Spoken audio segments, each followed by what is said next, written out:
ಎಲ್ರಿಗೂ ನಮಸ್ಕಾರ. ಸ್ಯಾಟಿಸ್ಫ್ಯಾಕ್ಷನ್ನ ಮತ್ತೊಂದು ಎಪಿಸೋಡ್ಗೆ ನಿಮಗೆಲ್ರಿಗೂ ಸ್ವಾಗತ. ವೆಲ್ಕಮ್.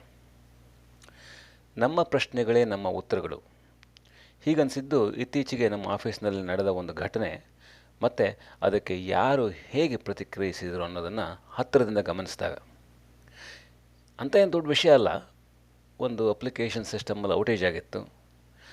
ಅದನ್ನು ಕೂಲಂಕಷವಾಗಿ ನೋಡಿದಾಗ ಅದಕ್ಕೆ ಸಂಬಂಧಪಟ್ಟವರು ಯಾವ್ಯಾವ ರೀತಿ ಪ್ರಶ್ನೆ ಕೇಳಿದ್ರು, ಯಾವ್ಯಾವ ರೀತಿ ಅದಕ್ಕೆ ಉತ್ತರ ಬಂತು, ಅದರಿಂದ ಏನೇನಾಯಿತು ಅಂತ ಯೋಚನೆ ಮಾಡ್ತಾ ಇದ್ದಾಗ ಈ ಒಂದು ಎಪಿಸೋಡಿಗೆ ಕಂಟೆಂಟ್ ಸಿಕ್ತು. ನಮ್ಮ ಎಕ್ಸಿಕ್ಯೂಟಿವ್ಗಳು ಗೊತ್ತಲ್ವಾ, ಆಳವಿದ್ದಷ್ಟು ಅಬ್ಬರ ಕಡಿಮೆ ಅನ್ನೋ ಹಾಗೆ ದೊಡ್ಡ ಎಕ್ಸಿಕ್ಯೂಟಿವ್ಗಳು ಸ್ಥಿತಪ್ರಜ್ಞರಂತೆ ಗಂಭೀರ ವದನರಾಗಿ ಆಳವಾದ ಪ್ರಶ್ನೆಗಳನ್ನು ಕೇಳಿದರೆ, ಸಾಮಾನ್ಯ ಕೆಲಸಗಾರರ ಮಟ್ಟದಲ್ಲಿ ಅವರ ತುಮಲುಗಳು ಡೇ ಟು ಡೇನೇ ಬೇರೆ ಬೇರೆ. ಕೆಲಸಗಾರರು ನಿಮ್ಮ ಪ್ರಶ್ನೆ ಆಮೇಲೆ ಇರಲಿ, ನಮಗೆ ಸದ್ಯದ ವಾತಾವರಣದಲ್ಲಿ ಅಪ್ಲಿಕೇಶನ್ನ ರಿಸ್ಟೋರ್ ಮಾಡೋದಕ್ಕೆ ಅವಕಾಶ ಕೊಡಿ ಅಂತ ಕೇಳಿಕೊಂಡ್ರೆ, ಈ ಎಕ್ಸಿಕ್ಯೂಟಿವ್ಗಳು ಮಿಡ್ಲ್ ಮ್ಯಾನೇಜರ್ಗಳು ಏನಿರ್ತಾರಲ್ಲ ಅವರಿಗೆ ರಿಯಲ್ ಟೈಮ್ನಲ್ಲಿ ಎಲ್ಲ ಅಪ್ಡೇಟ್ ಬೇಕು. ಅದಕ್ಕೆ ಪ್ರಶ್ನೆ ಹಾಕ್ತಾನೆ ಇರ್ತಾರೆ. ಒಂಥರ ಒಂದು ಕಡೆ ಕೆಲಸ ಮಾಡೋರು ಕೆಲಸ ಮಾಡ್ತಾನೆ ಇರ್ತಾರೆ, ಇವ್ರು ಪ್ರಶ್ನೆ ಹಾಕೋರು ಹಾಕ್ತಾನೆ ಇರ್ತಾರೆ. ಪ್ರತಿ ಪ್ರಶ್ನೆಗೆ ಉತ್ತರ ಸಿಗಬೇಕು ಅಂತ ಏನೂ ಇಲ್ಲ. ಆದರೆ ಪ್ರತಿ ಪ್ರಶ್ನೆಯೂ ಬರ್ತಾನೆ ಇರುತ್ತೆ ಅವರವರ ಭಾವ, ಭಕ್ತಿ ಮತ್ತು ನೆಲೆಗೆ ತಕ್ಕಂತೆ. ಈ ಸಂದರ್ಭದಲ್ಲಿ ಅನಿಸಿದ್ದು, ವಿಶ್ವದ ಯಾವುದೇ ಜ್ಞಾನದ ಆರಂಭ ಕೂಡ ಪ್ರಶ್ನೆಯಿಂದನೇ ಆಗಿರಬೇಕಲ್ವಾ. ಬೇಕಾದರೆ ಪ್ರಶ್ನೆ ಅನ್ನೋ ಪದ ತಗೊಂಡು ನೋಡಿ, ಅದಕ್ಕೆ ಜಿಜ್ಞಾಸೆ, ಅನುಮಾನ, ಸಂದೇಹ, ಆಕ್ಷೇಪಣೆ, ತೊಡಕು, ಶೋಧನೆ, ಅವಲೋಕನ, ಅರಸುವುದು ಅಥವಾ ಹುಡುಕುವುದು, ಕೇಳೋದು, ಪರೀಕ್ಷೆ ಮಾಡೋದು, ತಾಳೆ ಮಾಡಿ ನೋಡೋದು, ಹೀಗೆ ಅನೇಕ ಸಮನಾರ್ಥಕ ಪದ ಸಿಗುತ್ತೆ. ಆದರೆ ಆಶ್ಚರ್ಯ ಅಂದರೆ ಇವೆಲ್ಲಕ್ಕೂ ಉತ್ತರವಾಗಿ ಹುಟ್ಟೋ ಒಂದೇ ಒಂದು ಪದ ಉತ್ತರ. ಅದಕ್ಕೆ ಅಷ್ಟೊಂದು ಸಮಾನಾರ್ಥಕ ಪದ ಇಲ್ಲ. ನಾವು ನಮ್ಮನ್ನು ಕೇಳಿಕೊಂಡು ಆಂತರಂಗಿಕವಾಗಿರಲಿ ಅಥವಾ ಬಹಿರಂಗವಾಗಿರಲಿ ಅನೇಕ ಪ್ರಶ್ನೆಗಳನ್ನು ನಾವು ಕೇಳ್ಕೊಳ್ತಾನೆ ಇರ್ತೀವಿ.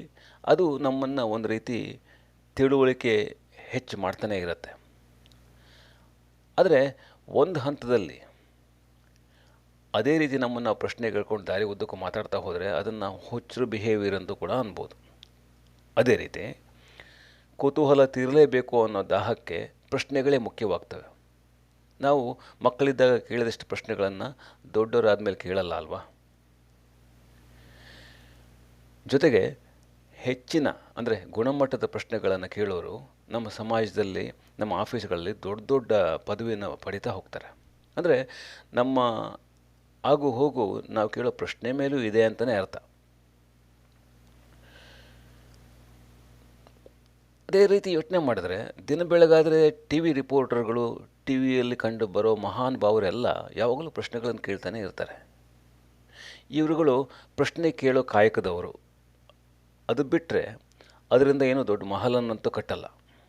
ಯಾಕೆಂದರೆ ಆಸ್ಪತ್ರೆಯಲ್ಲಿ ಕೆಲಸ ಮಾಡೋ ಎಲ್ಲರಿಗೂ ಕಾಯಿಲೆಯಿಂದ ವಿಮುಕ್ತಿ ಏನು ಇಲ್ಲಿ ಸಿಗಲ್ಲ ಅಲ್ವಾ. ಹಾಗೆಯೇ ಕೋರ್ಟ್ ಕಚೇರಿಯಲ್ಲಿ ಕೆಲಸ ಮಾಡೋರು ಎಲ್ಲರಿಗೂ ನ್ಯಾಯ ಸಿಗತ್ತಾ? ಅದೇ ರೀತಿ ಇವರು ಕೂಡ ಪ್ರಶ್ನೆಗಳನ್ನು ಕೇಳ್ತಾನೆ ಹೋಗ್ತಾರೆ. ಅದರಿಂದ ಏನಾಗಲಿ ಬಿಡಲಿ.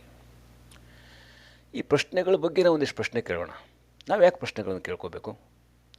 ಯಾವ ಸಮಯದಲ್ಲಿ ಯಾರಿಗೆ ಎಂಥ ಪ್ರಶ್ನೆ ಕೇಳಬೇಕು? ನಮ್ಮ ಪ್ರಶ್ನೆಗಳು ಅಂದರೆ ನಾವು ಕೇಳೋ ಪ್ರಶ್ನೆಗಳಿಂದ ನಮ್ಮ ಉದ್ಧಾರ ಆಗುತ್ತೋ ಇಲ್ವೋ, ಅಥವಾ ನಮಗೆ ಕೇಳಿದ ಪ್ರಶ್ನೆಗಳಿಗೆ ನಾವು ನೀಡಿದ ಉತ್ತರ ಆಧಾರದ ಮೇಲೆ ನಮ್ಮ ಪ್ರಗತಿ ಆಗುತ್ತೋ ಇಲ್ವೋ? ನಾವು ನಮ್ಮ ಜೀವನದುದ್ದಕ್ಕೂ ಪ್ರಶ್ನೆಗಳನ್ನು ಹೆಚ್ಚು ಕೇಳ್ತೀವೋ ಅಥವಾ ಉತ್ತರಗಳನ್ನು ಕಂಡುಕೊಳ್ತೀವೋ, ಅಥವಾ ನಮ್ಮ ಪ್ರತಿಯೊಂದು ಆಯ್ಕೆಗಳು ಕೂಡ ನಮ್ಮನ್ನು ಕಾಡುವ ಪ್ರಶ್ನೆಗಳಿಂದ ಬರುತ್ತೋ ಅಥವಾ ಅವುಗಳನ್ನು ಹೊಂದಿಕೊಂಡು ಬರೋ ಉತ್ತರದಿಂದ ಬರುತ್ತೋ? ಈ ಪ್ರಪಂಚದಲ್ಲಿ ಏನೇನೇ ಆಗಲಿ, ಏನೇನೇ ಹೋಗಲಿ, ಪ್ರಶ್ನೆಗಳೇ ಇರದಿದ್ದರೆ ಹೇಗಿರ್ತಿತ್ತು?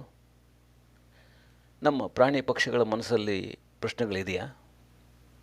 ಹೀಗೆ ಪ್ರಶ್ನೆ ಅಂದ್ಕೊಂಡ್ರೆ ನೋಡಿ, ಎಷ್ಟು ಪ್ರಶ್ನೆಗಳು ಒಂದರ ಹಿಂದೆ ಮತ್ತೆ ಬರ್ತಾನೇ ಇರುತ್ತೆ. ಆದರೆ ಈ ಪ್ರಶ್ನೆಗಳು ಬಂದಷ್ಟು ಸಹಜವಾಗಿ, ತೀವ್ರವಾಗಿ, ಅವುಗಳು ಬಂದಷ್ಟು ತ್ವರಿತಗತಿಯಿಂದ ಅವುಗಳ ಹಿಂದೆ ಉತ್ತರಗಳು ಬರಲ್ಲ. ಆಮೇಲೆ ಒಂದೇ ಪ್ರಶ್ನೆಗೆ ಕಾಲ ದೇಶಕ್ಕೆ ಅನುಗುಣವಾಗಿ ಅನೇಕ ಸರಿ ಉತ್ತರಗಳು ಇರ್ಬೋದು ಅಥವಾ ಉತ್ತರಗಳು ಇಲ್ಲದೇ ಇರ್ಬೋದು. ಎಷ್ಟೋ ಮ್ಯಾಥಮ್ಯಾಟಿಕಲ್ ಪ್ರಾಬ್ಲಮ್ಸ್ಗಳಿಗೆ ನೂರಾರು ವರ್ಷಗಳ ಕಾಲ ಉತ್ತರ ಸಿಕ್ಕಿದೆ. ನಿಮಗೆಲ್ಲದಕ್ಕಿಂತ ಸಿಂಪಲ್ಲಾಗಿ ಒಂದು ಪ್ರಶ್ನೆ ಕೇಳ್ತೇನೆ. ನೀವು ಯಾರು ಅನ್ನೋ ಒಂದು ಪ್ರಶ್ನೆಗೆ ನೀವು ಉತ್ತರಿಸ್ಕೊಂಡು ಬನ್ನಿ. ಅಕಸ್ಮಾತ್ ಹಾಗೇನಾದ್ರು ಆಗದೆ ಹೋದರೆ ಆ ಬೇತಾಳನ ಕತೆಗಳಲ್ಲಿ ಬರುತ್ತಲ್ಲ, ನಿಮ್ಮ ತಲೆ 100 ಹೋಳಾಗದಿದ್ರೆ ಸಾಕು.